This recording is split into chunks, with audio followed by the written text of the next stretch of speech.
যদিও সাক্ষাৎকারটা পরে কোনো কারণে বা কোনো যৌক্তিক অযৌক্তিক যে কারণেই হোক আমরা দেখতে পাই না ওই পেজে। আমি শুনেছি, আপনারা অনেকে হয়তো শুনেছেন।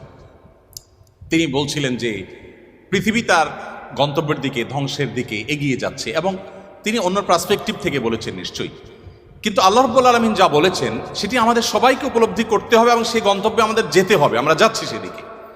পৃথিবী যখন তার গন্তব্যের দিকে বা সৃষ্টি জগৎ যখন তার গন্তব্যের দিকে এগিয়ে যায়, তখন যত বেশি এগিয়ে যাবে ঈমান মানুষের জন্য ধরে রাখা তত কঠিন হবে। আমরা সেরকম একটা সময় পার করছি। আমাদের বাপ দাদারা যারা ছিলেন তাদের ঈমানের যে অবস্থা ছিল, তাদের মধ্যে সততা যে পরিমাণে ছিল, আমাদের মধ্যে সে পরিমাণ নিশ্চয়ই নাই। আমাদের পরের জেনারেশন যারা আসবে তাদের মধ্যে ঈমান ধরে রাখাটা আরো টাফ হবে, তাদের পরে যারা আসবে তাদের জন্য আরো টাফ হবে। এভাবে সহিহ মুসলিম বর্ণিত হাদিসে নবী সাল্লাল্লাহু আলাইহি ওয়াসাল্লাম বলেছেন, লা তাকুমুস সাআহ হাত্তা ইউকাল ফিল আরদি আল্লাহ আল্লাহ।